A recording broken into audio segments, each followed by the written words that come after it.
মারা গেছে? না, তে এখনো মারা যায়নি। তে হসপিটালেই আছে। চিকিৎসা না হওয়ার কারণে আজ 2 সপ্তাহ হয়ে গেছে, তাও তের জ্ঞান ফেরেনি। তের আজ জ্ঞান ফিরেছে। পুরো 2 সপ্তাহ 1 দিন পর তের জ্ঞান ফিরেছে। তের সৎমা বলছে নবাব জাতি মরেও নেই এখনো, শেষমেশ ওর জ্ঞানই ফিরল। এ কথা বলে তের খাবার দিয়ে সে বাসায় চলে যায়। সরকারি হসপিটালে খাবার পাওয়া যায়, কিন্তু মাঝে মধ্যে রোজ থেকে দেখতে আসে যে নবাব জাতি মারা গেছে না বেঁচে আছে। রোজ বাসায় এসে তের মায়ের রুমে যায়। রুমে যেয়ে কিছু খোঁজা শুরু করে। খুঁজতে খুঁজতে একটা পুরনো বাক্স পায়। বাক্সটা খুলে দেখে ওর ভিতর অনেক কাগজপত্র। রোজ কাগজপত্র পড়তে থাকে। তখনই দেখে বাড়ির সমস্ত প্রপার্টি তের নামে লিখে দেয়া। তের যখন 20 বছর পূর্ণ হবে তখন এই জমি অন্য মানুষের নামে লেখা যাবে। আর যদি তে 20 বছরের আগেই মারা যায় তাহলে এই জমিগুলো সব অনাথ আশ্রমে দিয়ে দেওয়া হবে। এইগুলো রোজ পড়ে হাতে সোনা পাওয়ার মতন করে লাফিয়ে ওঠে। তখন রোজ মনে মনে বলে, এই নবাব জাতিকে দিইনি বেছে, এটাই আমার কপাল ভালো। কারণ নবাব জাতিকে বেছে দিলে আমার সম্পত্তিও যেত, আবার আমার নামে কেসও হয়ে যেত। কারণ ওই তো দেখে ফেলেছে ওর মাকে আমি খুন করেছি। রোজ মনে মনে বলে, আজকের সন্ধ্যায় তেকে হসপিটাল থেকে সারিয়ে আনতে হবে। আমার আর সহ্য হচ্ছে না। 20 বছর কবে পুষবে আর কবে কি হবে? আমি এই সম্পত্তি নিজের নামে লিখবো।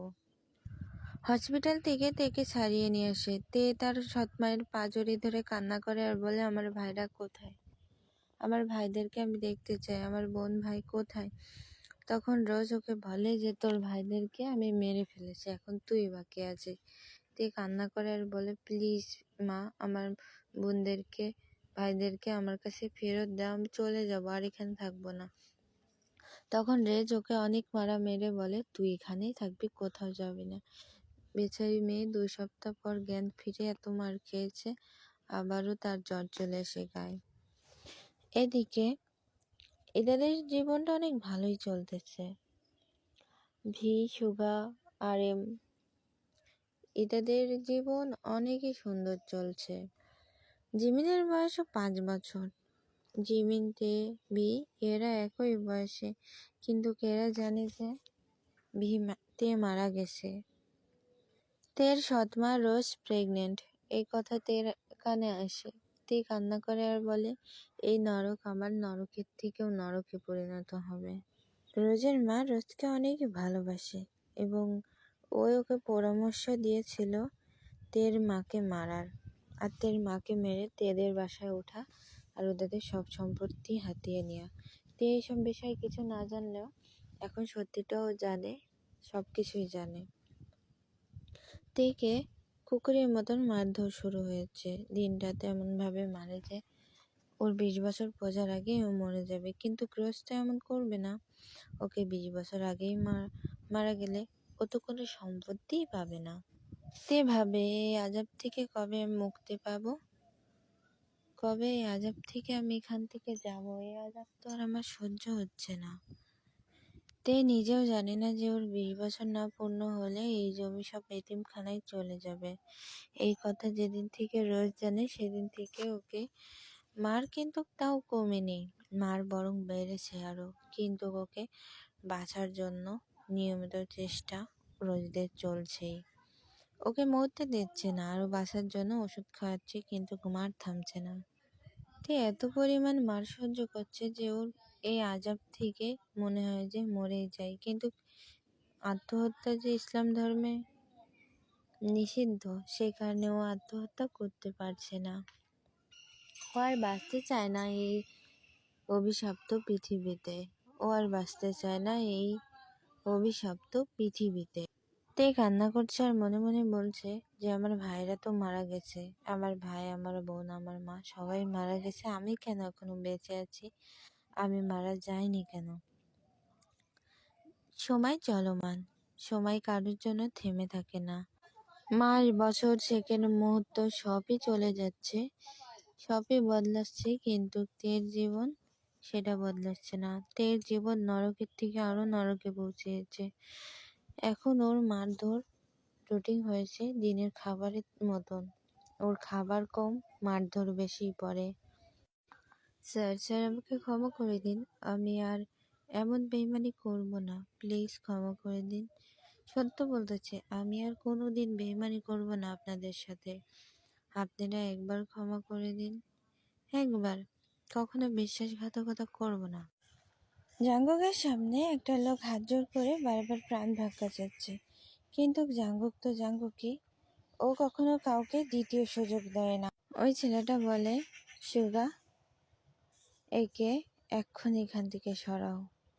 সুগা তার কথা মতন তাই করে, গুলিটা চালিয়ে দেয় এবং একটা বাঁকা স্মাইল দিয়ে বলে, জেকে আর কুকি কখনো কাউকে বাঁচিয়ে রাখে না, আর সুগা তো একদমই কাউকে সুযোগই দেয় না। এদিকে ভি সুগা এবং কুকির একই আবদার যে ওরা বাংলাদেশে বিয়ে করবে।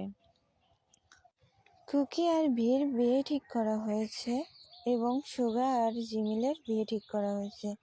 মাঝখানে থেকে গেলে জাঙ্গুক তো ভিকে অনেক পছন্দ করত, কিন্তু এই কথাটা ওর কাছে সীমাবদ্ধ, কাউকে কখনো প্রকাশই করেনি। ও এই কথা শুনে চোখটা বন্ধ করে নিজেকে শান্ত করার চেষ্টা করে, কারণ ও তো ভিকে প্রচণ্ড ভালোবাসে। প্রচণ্ড মানে প্রচণ্ড। ও কাউকে কোনো মতে সুযোগ দিতে চায় না, কারণ ওর একটা সাইকোলজির সমস্যা আছে, যে সমস্যা বেড়ে যায়। ওর 99% এই সমস্যা বেশি, যে কারণে রাগ মাথায় উঠে গেলে কখনো নিজেকে নিয়ন্ত্রণ করতে পারে না। কিন্তু ওর রাগী গম্ভীর স্বভাবের একটা ছেলে, কখনো হাসে না, ওর মুখ থেকে কখনো হাসি বেরই হয় না। বেশি কথা পছন্দ করে না, কম কথা পছন্দ করে। এদিকে কিমতে, তার তো জীবন নরকে পরিণত। আর 2 সপ্তাহ আছে ওর 20 বছর পূর্ণ হতে। বিয়ে আর কুকি, ওরা তো আরএমের 2 পা জড়িয়ে ধরে বায়না শুরু করে দিয়েছে যে ওরা বাংলাদেশে যেয়ে বিয়ে করবে, নাহলে বিয়ে করবে না, সারা জীবন কুমারী থাকবে।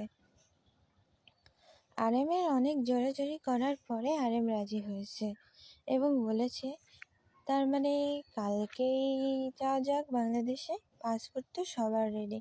আরএম তো রেগে ফায়ার, যে তাকে কিছু না বলেই পাসপোর্ট রেডি করে ফেললো। দুই সপ্তাহ পর যে তের 20 বছর পূর্ণ হবে, বিয়ে আর তের 20 বছর পূর্ণ হবে, এই কথা মাথায় রেখেই সুগা পাসপোর্ট তৈরি করেছে। সবার জন্য একটা করে পাসপোর্ট তৈরি করা হয়েছে, সেজন্য আরএম খুশি এবং বলছে, আমিও যেতে পারবো। ধন্যবাদ তোমাদের। ঠিক আছে, এবারকার মতন মাফ করলাম, পরের বার আমাকে জানিয়ে সবটা করবে। তখন সুগা বলল, ঠিক আছে। ওরা সবাই বেরিয়ে পড়ে বাংলাদেশের উদ্দেশ্যে। জিন সবাইকে বলতেছে, এত তাড়াতাড়ি বাংলাদেশে আসা কি আমাদের ঠিক হলো? যাই হোক, অত কিছু ভাবছি না। আমি ডাক্তারের হসপিটালে ওখান থেকে ট্রান্সফার নিয়েছি। এখানে একটা হসপিটালে আমার চিকিৎসার পড়েছে, খুবই ফেমাস হসপিটালটা। তখন আবার আরএম বলছে, অনেক ভালো, কিন্তু আমার এই কোম্পানির থেকে ট্রান্সফার নিতে 2 দিন সময় লেগেছে, কষ্টজনক বিষয়। যাই হোক, বাংলাদেশে আমরা পৌঁছে গেছি। অনেক জার্নির পরে ওরা বাংলাদেশ ওদের রাজকীয় বাসায় পৌঁছে গেছে। তখন সুগা বলে, আমরা রাজপ্রাসাদ থেকে এই বাসায় কি করে থাকবো? সুগার ঘুম থেকে উঠেছে। আরএম হাসতে হাসতে বলে, কেন, আমি তো এখানেই বড় হয়েছি। আর আমাদের এখানে ছাড়া গ্রামে একটা বাসা রয়েছে যেখানে তোমরা থাকতে, আর একটা বাসায় তোমার বাবারা থাকে। বাবার কথা শুনে সুগার মুখ একটুখানি হয়ে যায়। সুগা মনে মনে ভাবে, ওই পাষাণ লোকটা বাবা বলা উচিতই নয়। পরের দিনকে সুগারের সবাই ঘুরতে বেরিয়েছে। ওরা ঘোরাঘুরি করে এসে বাসায় ঘুমাচ্ছে। এখন ঘুমাচ্ছে, হঠাৎ মুখে এক বালতি পানির সবেতে উঠে পড়ে।